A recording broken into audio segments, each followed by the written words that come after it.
Padmavati colony Panchamukhi కాలనీతో కలుపుకొని ఏర్పడిన 22వ డివిజన్లో పోరు ఉత్కంఠగా మారింది.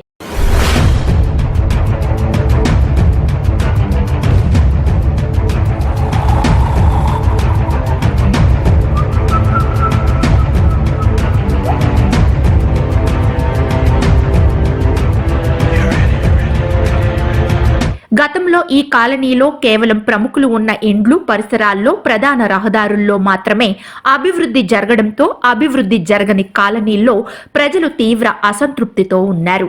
పద్మావతి కాలనీలో ఎన్నో ఏళ్లుగా ప్రైవేటు పాఠశాలలను నిర్వహిస్తూ ఎంతో మంది విద్యార్థులకు జ్ఞానాన్ని ప్రసాదించిన ప్రతిభా నరేందర్ గౌడ్ పోటీలో ఉండడంతో బరిలో ఉన్న ఇతర పార్టీలో గుబులు మొదలైంది.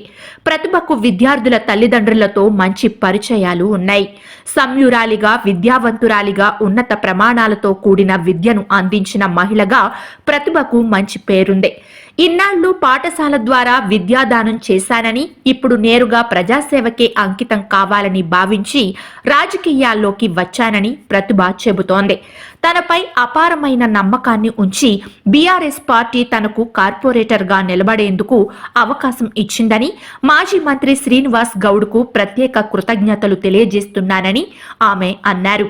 తనకు అవకాశం కల్పిస్తే గతంలో మాదిరిగా కాకుండా ఇంతవరకు అభివృద్ధి జరగని అన్ని కాలనీల్లో ప్రజాభిప్రాయం ప్రకారం పనులు చేపడతానని, వాటికి తన ప్రాధాన్యత ఉంటుందని ఆమె అంటున్నారు.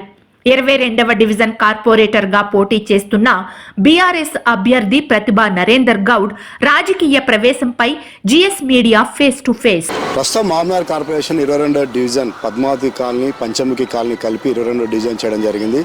ఈ 22వ డివిజన్లో కూడా ముగ్గురు అభ్యర్థులు హోరాహోరీగా ప్రచారాన్ని నిర్వహిస్తున్నారు. దీనికి సంబంధించి మనం ప్రచారంలో భాగంగా 22వ డివిజన్ బీఆర్ఎస్ అభ్యర్థిగా బలపరిచిన ప్రతిభా నరేందర్ గౌడ్ దగ్గర ఉన్నాం. ఆయన అడిగి మరిన్ని విషయాలు తెలుసుకుందాం. మేడం, మీరు బీఆర్ఎస్ పార్టీ తరఫున ఈరోజు ప్రచారంలో వెళ్తా ఉన్నారు. ఈ ప్రచారంలో ప్రజల నుంచి ఎలాంటి స్పందన వస్తుంది? జిఎస్ మీడియాకు నమస్కారము. నేను 22వ డివిజన్ వార్డు నుంచి పోటీ చేస్తున్నాను బీఆర్ఎస్ అభ్యర్థిగా ప్రతిభా నరేందర్. నేను గత 30 సంవత్సరాలుగా ఇక్కడ కిడ్స్ స్కూల్ అనే స్కూల్ రన్ చేస్తున్నాను. ఇక్కడ నా దగ్గర చదువుకున్న పిల్లలు, పేరెంట్స్ చాలా మంచిగా నాకు నా అభివృద్ధి గురించి కోరుకుంటున్నారు, నా విజయం గురించి ఇది చేస్తున్నారు.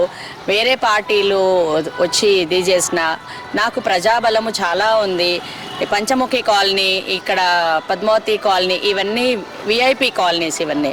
కానీ ఇక్కడ రోడ్లు ఓన్లీ మెయిన్ రోడ్స్కి మాత్రమే ఉన్నాయి. ఇక్కడ కిందకి పోతే అక్కడ ఏ రోడ్డు లేదు, సీసీ రోడ్డు లేదు, వాటర్ లేదు, మురుగునీరు, ఇవన్నీ అసలు చాలా దారుణంగా ఉన్నాయి. అక్కడ ఇల్లు బాగా కట్టుకున్నారు కానీ వాళ్ళకు సోర్సెస్ ఏమీ లేవు. నన్ను గెలిపిస్తే తప్పకుండా వీళ్ళ ప్రజల ప్రాబ్లమ్స్ అన్నీ సాల్వ్ చేసి నేను వాళ్ళ వెనక ఉండి ప్రతిదీ అన్నీ చేస్తానని హామీ ఇస్తున్నాను. ప్రధానంగా మీరు స్కూల్ టీచర్గా స్కూల్ స్థాపించి చాలామంది విద్యార్థులకు చదువుతో పాటు ఉన్న స్థాయిలో ఉండేటట్లుగా తీర్చిదిద్దారు. ఎందుకు రాజకీయాల్లోకి రావాలని ఆసక్తి కలిగింది? నాకు ఈ ఆఫర్ వచ్చింది. నన్ను చాలామంది గత 30 సంవత్సరాలుగా నేను స్కూల్ డెవలప్ చేసిన దాన్ని చూసి, నా పట్టుదలని చూసి, ఈ మేడంని ఇక్కడ దీంట్లో కూడా తీసుకుంటే పద్మావతి కాలనీ డెవలప్ అవుతుంది అని చాలామంది పేరెంట్స్ కానీ నేస్తులు కానీ చాలామంది కోరుకున్నారు. ముఖ్యంగా శ్రీనివాస్ గౌడ్ గారు కోరుకున్నారు. కాబట్టి నేను దీంట్లోకి దిగడం జరిగింది. మా హస్బెండ్కి కూడా చాలా ఇష్టం అన్నమాట. ప్రధానంగా ఇప్పుడు 3 పార్టీలు, కాంగ్రెస్, బీజేపీ, బీఆర్ఎస్, ఈ 3 పార్టీలలో కూడా ప్రధానంగా అయితే బీజేపీ, కాంగ్రెస్ సంబంధించిన రెడ్డి సామాజిక వర్గానికి చెందిన 2 అభ్యర్థులుగా బలమైన సామాజిక వర్గంతో పాటు ఆర్థికంగా కూడా బలంగా ఉన్నారు. వాళ్ళంతా కూడా కొంత ఇన్ఫ్లుయెన్స్ చేసి ఓటు బ్యాంకుని తీసుకొచ్చే విధంగా ప్రయత్నం చేస్తూ ఉంటారు. మీరు బలహీన వర్గాల నుంచి వచ్చిన బీసీ అభ్యర్థిగా ఎట్లా చూస్తారు ఇదంతా కూడా? నాకు రెడ్డి సమాజం అని కానీ ఇది కానీ, నేను బీసీ వర్గం నుంచి ఉన్నా, నాకు ప్రతి ఒక్కరూ అండగా ఉన్నారు. ఎందుకంటే నేను ఒక టీచర్ని, నేను ప్రతి పౌరుని తీర్చిదిద్దిన మహిళని. కాబట్టి నాకు ప్రజాబలం ఉంది. దానికి నేను తప్పకుండా గెలిచి సాధిస్తానని నమ్మకం ఉంది.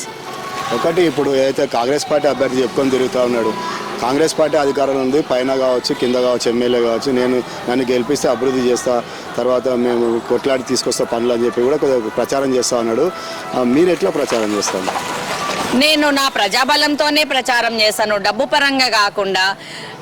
అవతల పార్టీ వాళ్ళకు ఇన్ఫ్లుయెన్స్ డబ్బు పరంగా ఉన్నా నాకు ప్రజాబలమే చాలా ఉంది. నేను దాన్ని బట్టి నేను తప్పకుండా గెలుస్తానని కోరుకుంటున్నాను. తర్వాత ఇప్పుడు ఏదైతే కార్పొరేటర్గా మిమ్మల్ని గెలిపిస్తే కాలనీకి ఎలాంటి సమస్యలు తీర్చే విధంగా మీరు కృషి చేస్తారు? మురుగునీరు, రోజు డంప్ యార్డ్స్, ప్రతిరోజు ఇంటికి డంప్ యార్డ్ వచ్చి చెత్త సేకరణ చేసేటట్టు, మంచినీళ్ళు ఫిల్టర్. ఒకప్పుడు గత ప్రభుత్వంలో సీనన్న ప్రభుత్వం ఉన్నప్పుడు మనకు వాటర్ ఫిల్టర్ ప్యూరిఫై బాగా అయ్యేది. ఇప్పుడు మాత్రం వాటర్ లేదు. ప్రభుత్వము కేసీఆర్ మనకు మిషన్ భగీరథ తీసుకొచ్చారు. దాని తర్వాత ప్రజలకు వాటర్ మంచిగా వస్తుంది. ఇప్పుడు కాంగ్రెస్ ప్రభుత్వం ఉన్నప్పుడు ఫిల్టర్ సరిగా అవ్వట్లేదు, చాలా రోగాలు వస్తున్నాయి. 10 సంవత్సరాల క్రితం జరిగిన అభివృద్ధి తప్ప ఈ 2 సంవత్సరాల నుండి ఈ కాంగ్రెస్ ప్రభుత్వం వచ్చిన తర్వాత ఎక్కడ వేసిన గొంగడి అక్కడే ఉన్నట్టు ఏమీ జరగలేదు. సో నన్ను గెలిపిస్తే తప్పకుండా గత 10 ఏళ్ల క్రితం ఎలా ఉండేనో మన మహబూబ్ నగర్ని సుందరంగా తీర్చిదిద్దుతానన్న నా కోరిక. కార్పొరేషన్ కి వచ్చే నిధులను బట్టి నేను తీసుకురావడానికి కొట్లాడి ఆ నిధులతోనే మన కాలనీని డెవలప్ చేసి ఏమీ లాస్ కాకుండా చేయడానికి ముందుకొస్తాను. దీనికి సంబంధించి మాతో మాట్లాడడానికి ప్రతిభ నరేందర్ గౌడ్, ఏదైతే అభ్యర్థి ప్రతిభ ఉందో వాళ్ళ భర్త నరేందర్ గౌడ్ ఉన్నాడు. అడ్వకేట్గా, సీనియర్ అడ్వకేట్గా పనిచేస్తూ ఉన్నాడు. ఆయన అడిగి మరిన్ని విషయాలు తీసుకున్నాం. చెప్పండి, ఎట్లా ఉంది క్యాన్వాసింగ్? మీ సతీమణిని రంగంలో దింపారు. పద్మావతి కాలనీలో ఏ విధంగా కొనసాగుతుంది ప్రచారం? ముందుగా జిఎస్ మీడియాకు నమస్కారం. నేను గత 30 సంవత్సరాల నుండి పద్మావతి కాలనీలో నివసిస్తున్నాను. పద్మావతి కాలనీ, పంచముఖి ఆంజనేయ కాలనీ అన్నది ఇది విఐపీస్ కాలనీ. ఇక్కడ 2 ఎంపీ క్యాండిడేట్స్, 4 ఎమ్మెల్యేలు, ఎంపీటీసీలు, జెడ్పీటీసీలు చాలామంది ఉన్నారు. కానీ అందమైన ఇండ్లున్నాయి కానీ సుందరమైన నగరంగా లేదు ఇది. గత 2 సంవత్సరాల నుండి ఈ నగరాన్ని సుందరం అన్నది అంతా పోయింది. ఇది విఐపీస్ కాలనీ. కానీ పంచముఖి ఆంజనేయ స్వామి కాలనీ టెంపుల్ రోడ్లో పోతే చాలా బ్యూటిఫుల్ హౌజెస్ ఉన్నాయి, రో హౌజెస్ ఉన్నాయి, విల్లాస్ ఉన్నాయి. వాళ్ళ ఇండ్లే అందంగా ఉన్నాయి కానీ వాళ్ళ పరిసర ప్రాంతాలు అసలు దరిద్రంగా ఉన్నాయి. వాళ్ళ ఇంటికి పోవడానికి రోడ్ లేదు, మురుగు కాలువలు. గత 2 సంవత్సరాలుగా ఒక్క 1 రూపీ పని కూడా పంచముఖి ఆంజనేయ స్వామి కాలనీలో చేయలేదు. పేరుకే మీద బీజేపీ ఎంపీ గారు ఉన్నారు, ఇక్కడ ఎమ్మెల్యే గారి ఇల్లు ఉన్నది, కానీ డెవలప్మెంట్ మటుకు శూన్యం. అంటే కార్పొరేషన్కు బీఆర్ఎస్ తరఫున నా సతీమణిని గెలిపిస్తే ఖచ్చితంగా షీఈ్ వెల్ టాలెంటెడ్. కౌన్సిల్లో తను పోరాడుతుంది. కాలనీలో హైయెస్ట్, మహబూబ్ నగర్ టౌన్లో highest tax payer, municipality tax మన కాలనీనే కడుతుంది. కానీ నిధులు ఇంతవరకు జీరో. మనం కట్టే ట్యాక్సుల్ని తీసుకుని వచ్చే సత్తా మా మిసెస్కు ఉంది. కాబట్టి కారు గుర్తు కొట్టేసి మా ఆవిడ్ని గెలిపించాల్సిందిగా కోరుచున్నాను. ఇది అయితే 22వ డివిజన్ సంబంధించిన ప్రతిభా నరేందర్ గారు చెప్తున్నమాట. ప్రధానంగా కాంగ్రెస్ పార్టీ 2 సంవత్సరాలు ఎలాంటి అభివృద్ధి జరగలేదు. గత శ్రీనివాస్ గౌడ్ ఆధ్వర్యంలో జరిగిన అభివృద్ధి తప్ప పద్మావతి కాలనీ సంబంధించి కానీ పంచముఖి కాలనీ సంబంధించిన, ప్రధానంగా పంచముఖి కాలనీలో కూడా ఇంతవరకు ఇక్కడ రోడ్లు కానీ తర్వాత డ్రైన్లు కానీ నిర్మించని పరిస్థితి ఉంది. మొత్తం కూడా ఇవన్నీ కూడా నేను నాకు అవకాశం ఇస్తే కార్పొరేషన్లో వెళ్ళి అక్కడ మొత్తం కూడా నిధులు తీసుకొచ్చే విధంగా కృషి చేస్తానని చెప్పి కూడా ఏదైతే ప్రత్యర్థి అభ్యర్థులు ఉన్నారో వాళ్ళంతా కూడా అన్న ఆర్థిక బలం ఉన్నా కూడా నాకు ప్రజాబలం ఉంది, ప్రజల ఆశీర్వాదం ఉంది, ప్రజల ఆశీర్వాదంతోనే నేను గెలుస్తానని చెప్పి ఒక ధీమా అయితే వ్యక్తం చేస్తున్నారు ప్రతిభా నరేందర్ గౌడ్. చూద్దాం 22వ డివిజన్ ప్రజలు ఎవరికి పట్టం కడతారో వేచి చూడాల్సిందే.